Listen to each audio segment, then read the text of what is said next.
Friends, welcome to Biblical Parivartana. Once again, welcome to Daily Devotions. దేవుని ప్రేమ ఇదిగో. October 14వ తారీఖుకి చెందినటువంటి వాక్య భాగానికి వాక్య భాగం ఏంటి అనంటే కొలొస్సే 4వ అధ్యాయం. ఎపెఫ్రా ప్రార్థించినట్లు మన సంఘాల్లో ప్రార్థించే వాళ్ళుంటే ఎంత మేలు. ప్రార్థించుకుందాం.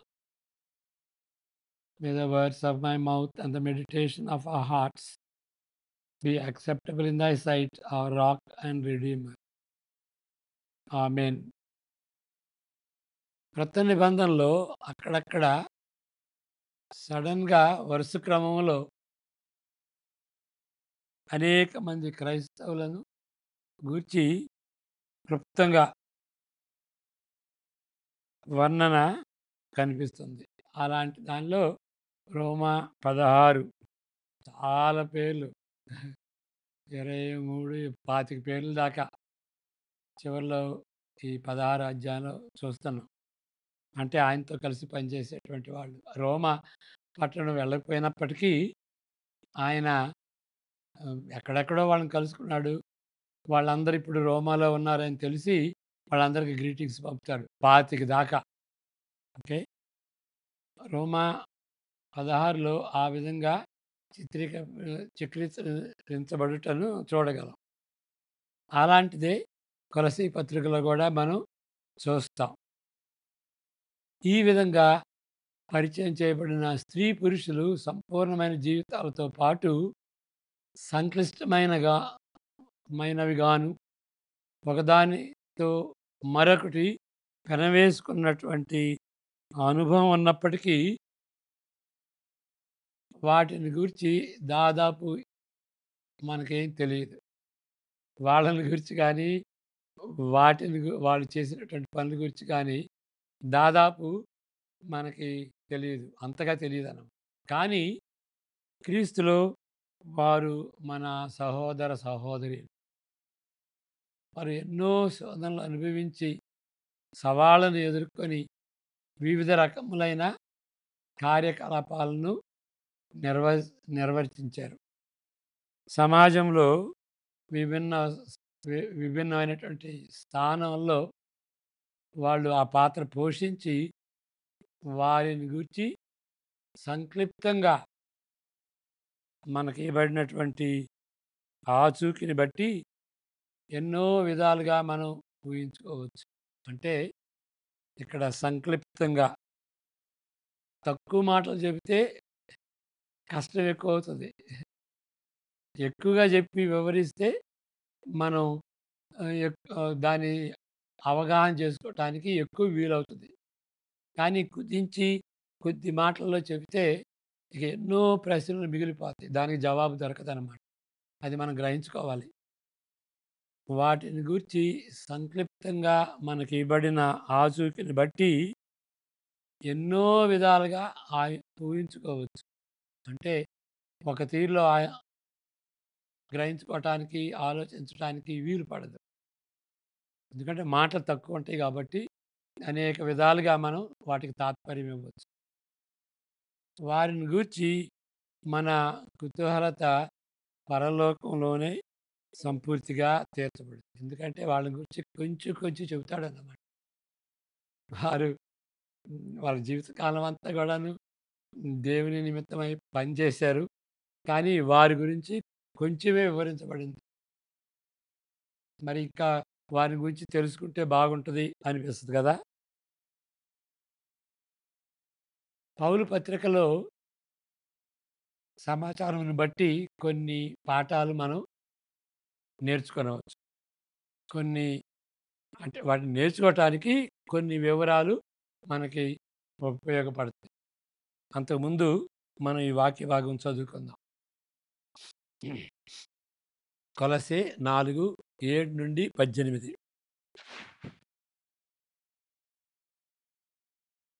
ప్రియ సహోదరుడును, ప్రభువునందు నమ్మకమైన పరిచారకుడును, నా తోటి సేవకుడైన తుకికు నన్ను గూర్చిన సంగతులన్నీయు మీకు తెలియజేయను. తుకికు, టిచికస్ అంటారు ఇంగ్లీష్‌లో. మీరు మా స్థితి తెలుసుకున్నట్లు మీ హృదయములను అతడు ఆదరించునట్లును నెక్స్ట్ అతనిని అతనితో కూడా నమ్మకమైన సహోదరుడైన ఒనేసిమును ఇంకా ఇక్కడ ఒనేసిమస్ ఒనేసిమస్ అంటారు. దాన్ని కొంచెం లాంగ్ ఫామ్‌లో ఒన్నీసిఫరస్ అంటారు. బ్రింగర్ ఆఫ్ ప్రాఫిట్ అంటే అక్కడ ఆహ్, పౌలు మరి కొలస్సీలో ఉన్నటువంటి అనీసి అనీసిమస్‌ని ఆహ్, తిరిగి పంపించినప్పుడు ఆయన గురించి రికమెండ్ చేస్తాడన్నమాట.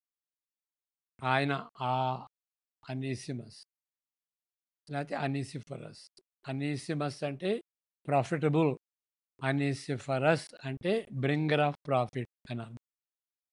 ఓకే. మరలా చదువుతాను. అతనిని అత అతనిని అతనితో కూడా నమ్మకమైన ప్రియ సహోదరుడైన ఒనేసిమస్‌ను మీ యొద్దకు పంపుతున్నాను. ఇతడు మీ యొద్ద నుండి వచ్చినవాడే కొలొస్సీ నుండి వచ్చాడన్న. వీరిక్కడి సంగతులన్నీయు మీకు తెలియజేతురు. ఇప్పుడు ఈయన పౌలు చెరసాలలో నుండి రాస్తున్నటువంటి ఈ పత్రిక 4 పత్రికలు రాశాడు గదా! కాబట్టి కొలస్సీ పత్రిక ఆ 4లో ఒకటి. నాతో కూడా చెరలో ఉన్న అరిస్తార్కును ఇంకొకతను అసి అసిస్ అరిస్తార్కు, బర్నబాకు, సమీప జ్ఞాని అయిన మార్కును మీకు వందనములు చెప్పుచున్నారు. ఈ మార్క్ అంటే జాన్ మార్క్. మార్క్ సువార్త మొదటగా వ్రాయబడినటువంటి సువార్త అని స్కాలర్స్ చెప్తారు. ఆ మార్కు సువార్తను రాసినటువంటి ఈయనే జాన్ మార్క్. ఈ మార్కును గూర్చి మీరు ఆజ్ఞలు పొందితిరి. ఇతడు మీ యొద్దకు వచ్చిన యెడల అతని చేర్చుకొనుడి. నెక్స్ట్ మరియు యూస్తు అను యేసు కూడా ఆహ్, మీకు వందనములు చెప్పుచున్నాడు. మీ వీరు సున్నతి పొందిన వారిలో చేరినవారు. వీరు మాత్రమే దేవుని రాజ్యము నిమిత్తము నా జత పనివారై ఉన్నారు. వీరి వలన నాకు ఆదరణ కలిగెను. మీలో ఒకడును క్రీస్తు యేసు దాసుడనైన ఎపఫ్రా మీకు వందనములు చెప్తున్నాడు. మీరు సంపూర్ణులను ఆయన చేసినటువంటి ప్రార్థన, ఎపఫ్రా చేసినటువంటి ప్రార్థన చాలా గట్టి ప్రార్థన. ఇలాంటి ప్రార్థన చేసేటువంటి వాళ్ళు మన సంఘాల్లో ఉండటం, ఈ విధంగా ప్రార్థన చేస్తే ప్రార్థన అంటే ఆశించటం. ఆ విధంగా ఆశిస్తూ హృదయపూర్వకంగా దేవుని సన్నిధిలో వాళ్ళ హృదయాన్ని కుమ్మరించేటువంటి వాడు. ఏం ప్రార్థన చేస్తున్నారు? ఆయనేం ప్రార్థన చేశాడు? మీరు కొలసి విశ్వాసులు. మీరు సంపూర్ణులను ప్రతి విషయములో దేవుని చిత్తమును గూర్చి సంపూర్ణాత్మ నిశ్చయత గలవారై వారునై నిలకడగా ఉండవలెనని ఇతడు ఎల్లప్పుడూను మీ కొరకు తన ప్రార్థనలలో పోరాడుచున్నాడు. ఏం చేస్తున్నాడు ఇక్కడ? Just go back. ఆహ్, మీరు సంపూర్ణులను ప్రతి విషయములో దేవుని చిత్తమును గూర్చి సంపూర్ణాత్మ నిశ్చయత గలవారునై నిలకడగా ఉండవలెనని ఎల్లప్పుడూ ప్రార్థిస్తున్నాడు. 13వ వచనం. ఇతడు మీ కొరకు లవోదికయ వారి కొరకును అక్కడ కూడా ఒక సంఘం ఉంది. కానీ ఆయన డైరెక్ట్‌గా లెటర్ వాళ్ళకి రాయలేదు. వాళ్ళకి రాసాడు. వాళ్ళకి రాసినటువంటి లెటర్ మీరు చదువుకోండి. మీరు చదివినటువంటి లెటరు వాళ్ళకి ఇవ్వండి. వాళ్ళు కూడా చదువుతారు. లవోదిక వారి కొరకును, హియరా పాలి వారి కొరకును బహు ప్రయాసపడుతున్నాడని అతని గూర్చి సాక్ష్యమిచ్చుచున్నాను. సియరా ఇంకొకతను. లూకా అను ప్రియుడైన వైద్యుడును దేమాయు మీకు వందనములు చెప్పుచున్నారు. దేమాయు, దేమా, దేమా ఈ టీమ్‌ని వదిలిపెట్టి వెళ్ళిపోయాడు. ఓకే. అని రెండవ తిమోతి పత్రికలో మనం చూస్తాం. లవొదికయలో ఉన్న సహోదరులకును, నుంఫాకును వారి ఇంట ఉన్న సంఘమునకును వందనములు చెప్పుడి. ఈ పత్రిక మీరు చదువుకొనిన తరువాత లవొదికయ వారి సంఘములోను చదివించుడి. లవొదికయకు వ్రాసిన పత్రికను మీరు చదివించుకొనుడి. 18 వరకు. మరియు ప్రభువునందు నీకు అప్పగింపబడిన పరిచర్యను నెరవేర్చుటకు దాని గూర్చి జాగ్రత్త పడుమని అర్కిప్పులో అర్కిప్పుతో చెప్పుడి. పౌలను నేను స్వహస్తంతో నా వందనములు వ్రాయుతున్నాను. నా బంధకములను జ్ఞాపకము చేసుకొనుడి. కృప మీకు తోడైయుండును గాక. ఇక త్రిత్వమే లేదు. కృప మీకు తోడైయుండును గాక. ముగ్గురి ద్వారా దేవుని కృప మనకు అందుద్ది అన్నట్లుగా ఉంటుంది. పౌలు పత్రికలో లోని సమాచారం నేర్చుకొనగలుగుటకు కొన్ని వివరములు ఉపయోగపడుతున్నాయి. మొదటిది, తనతో పాటు పరిచర్య చేసే బృందం, టీము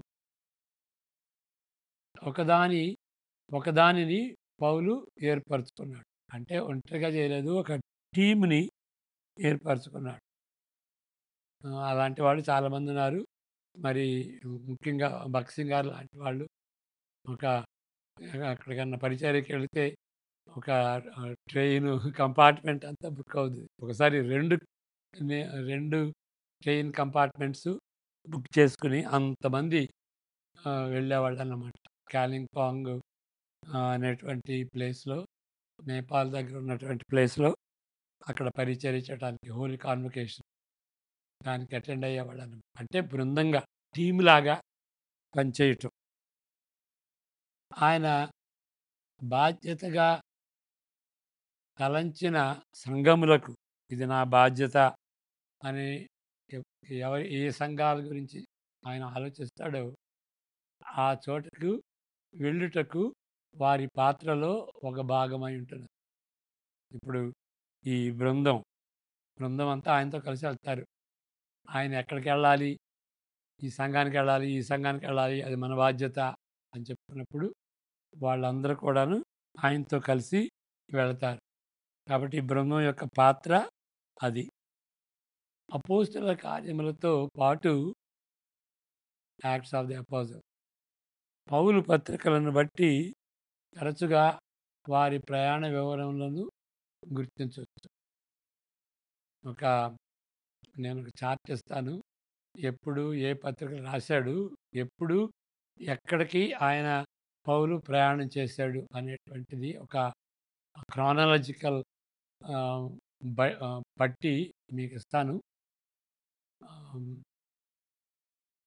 కొద్ది రోజుల్లో మీకు తయారు చేసి ఇస్తాను. పౌలు పత్రికలను బట్టి తరచుగా వారి ప్రయాణ వివరములను గుర్తించవచ్చును. ఆయన 13 పత్రికలు రాశాడు కదా! దాంతో పాటు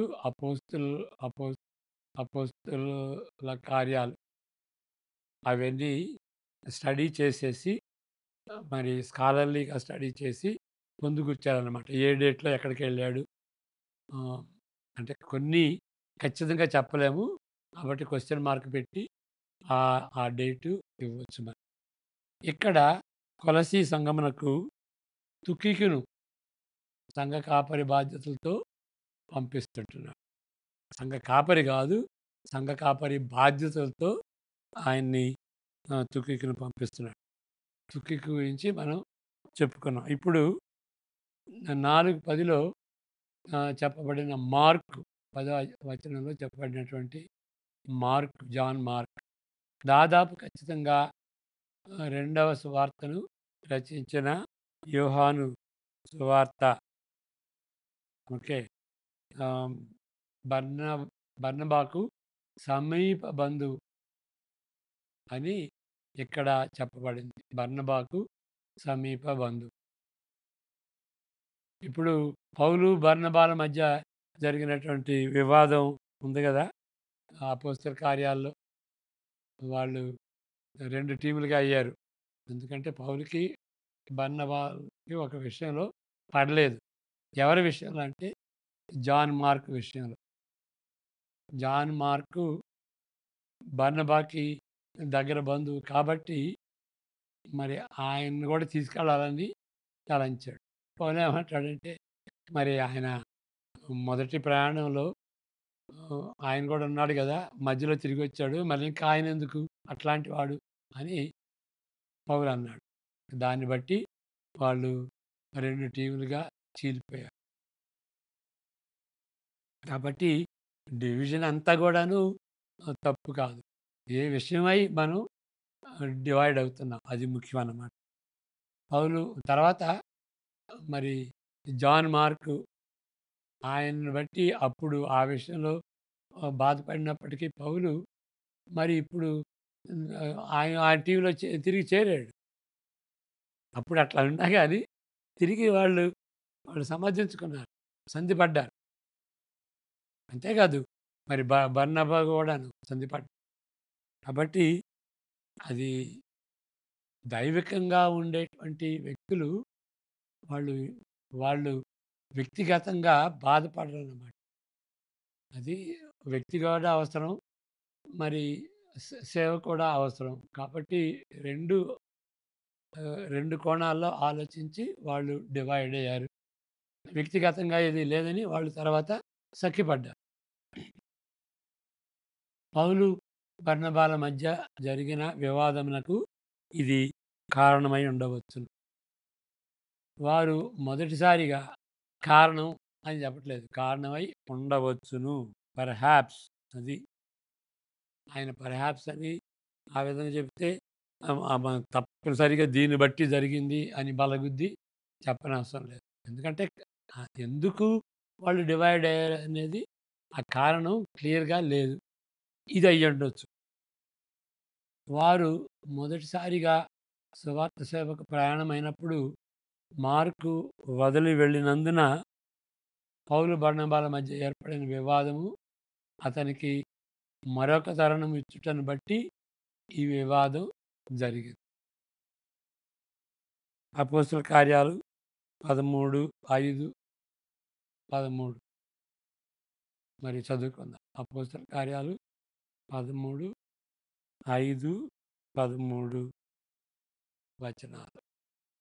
ఈ సందర్భంలో ఇట్లా ఈ ఈ క్రాస్ రిఫరెన్స్ ఇస్తే మనం చదువుకుంటే మంచిది. వారు సలోమిలో ఉండగా యూదుల సమాజ మందిరములలో దేవుని వాక్యము ప్రచురించుచుండెను. యోహాను వారికి ఉపచారము చేయువాడై ఉండెను. 5, 13, 13, 13, 13వ అధ్యాయం 13వ వచనం. తర్వాత పౌలును అతనితో కూడా ఉన్న వారును ఓడ ఎక్కి పాంఫస్ అంటారు. పాపు నుండి బయలుదేరి పాంఫూలియాలోనున్న పెర్గేకు వచ్చిరి. ఆ! పర్గే. అచ్చట యోహాను వారిని విడిచిపెట్టి యెరూషలేమునకు తిరిగి వెళ్ళెను. అక్కడి నుండి వచ్చాడు. తిరిగి వెళ్ళాడనమాట. పౌలు పరిచర్య అంతంలో ఓకే. ఆహ్, 15 తర్వాత దయచేసి అది కూడా చదువుదాం. 15 అధ్యాయం అపోస్తల కార్యం 15 అధ్యాయం 37 నుండి 40 వరకు. అప్పుడు మార్కు అను మారుపేరు గల యోహానును వెంటకొట్టి పోవుటకు బర్నబా ఇష్టపడెను. అయితే పౌలు పాంఫూలియాలో పని కొరకు తమతో కూడా రాక తమ్మును విడిచిన వానిని వెంటబెట్టుకొని పోవుట యుక్తము కాదని తలంచెను. వారిలో తీవ్రమైన వాదం కలిగినందున వారు ఒకనిని ఒకడు విడిచి వేరైపోయిరి. బర్నబా మార్కును వెంటబెట్టుకొని ఓడ ఎక్కి కుప్రకు వెళ్ళెను. 40వ వచనం కూడా. పౌలు శీలను ఏర్పరచుకొని సహోదరుల చేత ప్రభువు కృపకు అప్పగింపబడిన వారై బయలుదేరి మరి వెళ్ళారు. ఓకే. పౌలు పరిచర్య అంతంలో ఆయన దృష్టిలో మార్కుతో సమాధాన పడినట్లు కనిపిస్తున్నది. 2 తిమోతి 4:11 సమాధానపడ్డారు. ఇందాక నేను చెప్పాను కదా! రెండో తిమోతి పత్రికలో ఉంటదని. ఇక ఆయన ఒక్కడే ఉన్నాడు. ఓన్లీ లూక్ ఈజ్ హియర్ అంటాడు. లూకా మాత్రమే నా యొద్ద ఉన్నాడు. మార్కును వెంటబెట్టుకొని రమ్ము. తీసుకొని రా తిమోతి. రోమాకి రా. అతడు పరిచారము నిమిత్తము నాకు ప్రయోజనకరమైన వాడు. ఎవరు? మార్క్. అంతకుముందు మార్కుని బట్టి వివాదం వచ్చింది. ఇప్పుడు ఏమంటున్నాడు? ఆయన నాకు ప్రయోజనకరమైన వాడు. తుకికును, ఎఫెసునకు పంపితిని. ఓకే. మూడో విషయం. పౌలు జతపారి జతపని వారిలో తరచుగా యూదులు, అన్యులు ఉన్నారు. యూదులు, అన్యులు కూడా ఇద్దరు కలిసి ఉంటారు. మరి రెండవ మొదటి తెస్సలోనిక 4:11 చదువుదాం. సారీ, కొలస్సే 4:11. ఇది 10వ అధ్యాయం అది. ఇక్కడ 10వ వచనం అది. ఇక్కడ 11వ వచనం. మనం యూదులు, అన్యులు కలిసి ఆయనతో పనిచేసినట్టుగా మనం చూస్తాం. మరియు యూస్తు అని యేసు కూడా మీకు వందనములు చెప్తున్నాడు. వీరు సున్నతి పొందిన వారిలో చేరిన వారు. వీరు మాత్రమే దేవుని రాజ్యము నిమిత్తము నా జతపారై నా జత పనివారై ఉన్నారు. వీరి వలన నాకు ఆదరణ కలిగను. అంటే వీళ్ళు యూదులు అని మనం చూస్తుంటున్నాం. ఈ ఏర్పాటును బట్టి ఎన్నో సవాళ్ళను మరి ఇక్కడ ఆయనతో పాటు లూక్ ఉన్నాడు కదా! లూక్ ఆయన అన్యుడు. వీళ్ళు యూదులు. కాబట్టి యూదులు, అన్యులు వాళ్ళందరూ కలిసి పౌలుతో పనిచేశారు. ఆ బృందంలో అందరూ ఉన్నారు. ఈ ఏర్పాటును బట్టి ఎన్నో సవాలులు, వేదనలు ఎదుర్కొంటారని, వీటితో పాటు ఎన్నో మేలులు కూడా ఉంటాయని, ఆశీర్వాదాలు కూడా ఉంటాయని వాళ్ళు అనుభవించారని మనం తలంచుట ఎక్కువగా ఊహించడం అవసరం లేదు. అంటే పెద్ద మేధావి కానవసరం లేదు.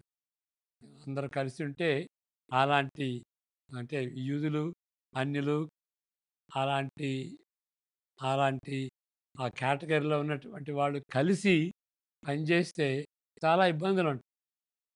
ఎందుకంటే వాళ్ళ బ్యాక్‌గ్రౌండ్, సంస్కృతి డిఫరెంట్‌గా ఉంటది. కాబట్టి చాలా ఛాలెంజింగ్‌గా ఉంటది.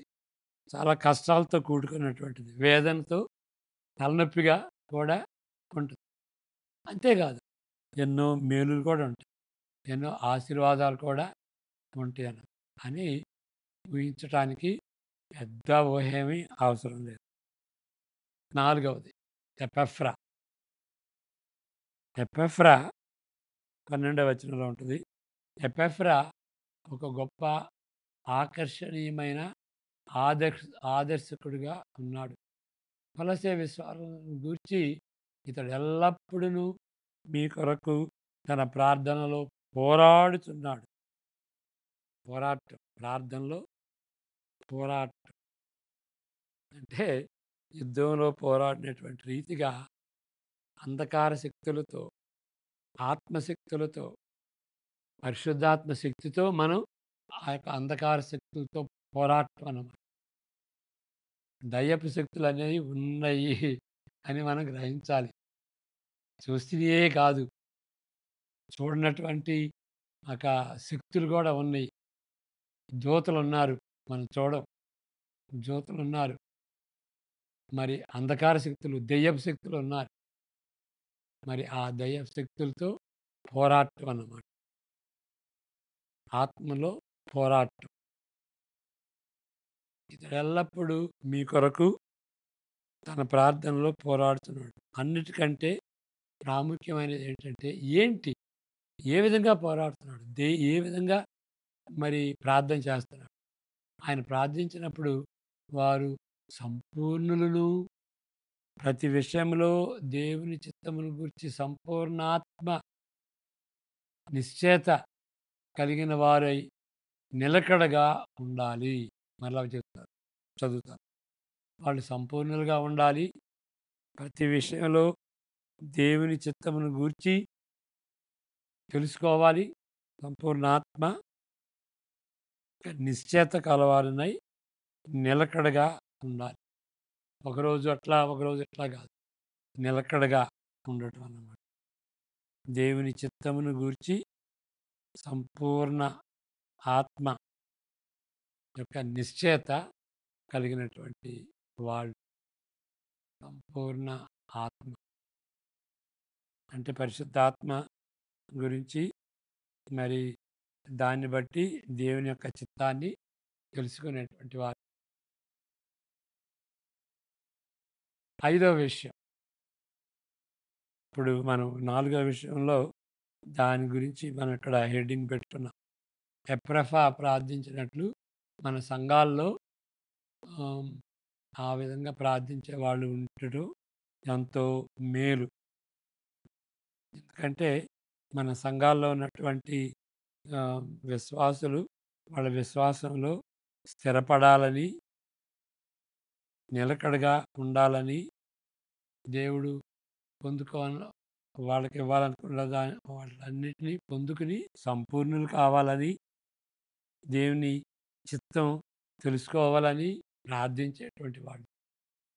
ఆ విధంగా సంఘం నిమిత్తమై, సంఘ విశ్వాసం నిమిత్తమై ఎపాఫ్రా ప్రార్థన చేశాడు. ఐదవ విషయం, కొలస్సే 4:14లో పేర్కొనబడిన లూకా ఖచ్చితంగా లూకా సువార్తను, అపోస్తుల కార్యాలను, గ్రంథాలని రచించినటువంటి అన్యుడని చెప్పొచ్చు. ఈ లూకా ఇతడు పేర్కొనబడిన జాబితాలో అన్యుడు ఇతడు. ఇతడొక్కడే. దీన్ని బట్టి క్రొత్త నిబంధన రచయితలలో ఇతడు మాత్రమే అన్యుడు. అదే ఊపిరితో ఈ జాబితాలో ఈ ఈ జాబితాలో డేమస్ అంటారు. డేమాను పేర్కొంటున్నాడు. అదే జాబితా, అదే ఊపిరితో అని ఎందుకున్నది? వీళ్ళందరేమో ఒక విధంగా మంచివాళ్ళు. ఈయన కూడాను మరి మంచివాడు కాదు. ఎందుకు మంచివాడు కాదు అంటే, ఇక్కడ 2 తిమోతి 4:10లో మనం చదివినటువంటి రీతిగా ఆయన టీముని వదిలిపెట్టి వెళ్ళాడన్న. కాబట్టి నిజమైనటువంటి విశ్వాస అయితే ఆ టీం నుండి ఎందుకు వదిలి వెళ్తాడు? కాబట్టి వీళ్ళందరూ మంచివాళ్ళే, దేవునికి ఇష్టలు. మరి ఈయన వదిలిపెట్టి వెళ్ళాడు అని అదే జాబితాతో, అదే ఊపిరితో ఆయన గురించి కూడా చెప్తాడు. ఇప్పుడు యేసుక్రీస్తు 12 మంది శిష్యులు, వాళ్ళల్లో యోధా ఇస్కరియోతు ఎప్పుడు చివర ఆయన ఆయన్ని మెన్షన్ చేస్తారు. మరి 11 మందిని చదివి ఈయన 12వ వాడిని యోధా ఇస్కరియోతు గురించి కూడా మనం ఆ జాబితాలో చదువుతున్నట్టుగా ఉంటుందన్నమాట. ఇంకా మరొక విషయం ఇక్కడ, డేమస్ ఆ వదిలిపెట్టినటువంటి వ్యక్తి ఇతడే. ఆ టీముని వదిలిపెట్టినటువంటి వ్యక్తి. లోకమును 2 తిమోతి 4:10 2 తిమోతి 4:10 దేమా ఇహలోకమును స్నేహించి నన్ను విడిచి తెస్సలోనికకు వెళ్ళాను. క్రేస్కే గలతీయుకును, తీతు ధర్మతీయకును వెళ్ళిరి. ఇక్కడ దేమ ఇహలోకమును ప్రేమించి, ఇహలోకమును స్నేహించి లేకపోతే ప్రేమించి. ఆ స్నేహించి లేకపోతే ప్రేమించి అనేటువంటి మాట గ్రీక్ మాట ఏంటంటే అగాపే. అగాపే ప్రేమ. మనం పాటల్లో కానీ ప్రసంగాల్లో కానీ అగాపే ప్రేమ అంటాం. అంటే స్వచ్ఛమైన ప్రేమ. ఇక్కడ దేమా ఏం చేశాడు? లోకమును ప్రేమించి. అది అలాంటిది అది ఏం ప్రేమ? అది స్వచ్ఛమైన ప్రేమ. దేవుని ప్రేమ. కాబట్టి అగాపె అని ఉన్న చోటంతా కూడాను అది స్వచ్ఛమైనటువంటి దేవుని ప్రేమ అని క్రొత్త నిబంధన వాడినట్లుగా మనం తలంచకూడదు. కాబట్టి ఆహ్, అగాపె ప్రేమ అంతకుముందు చెప్పినటువంటి రీతిగా అగాపె అనేటువంటి మాట క్రైస్తవులు రాకముందే వాడబడింది. ఓకే. కాబట్టి అగాపె అనేటువంటి మాటను బట్టి ఆ మాట ఉంటే చాలు. అది ఆహ్, దేవుని ప్రేమను వ్యక్తపరిచేటువంటి మాట అనేది తప్పు. గ్రీకు గ్రీకు న్యూ టెస్టిమెంట్‌ని బట్టి అది తప్పు. కానీ దేవుని ప్రేమ స్వచ్ఛమైంది. ఆ మాటను బట్టి కాదు స్వచ్ఛమైంది. తిరుగుబాటు చేసినటువంటి లోకమును ఎంతగానో ప్రేమించాడు. కాబట్టి ఆయన దేవుని యొక్క ఆహ్, ప్రేమ స్వచ్ఛమైంది, వేరైంది. అది రైటే.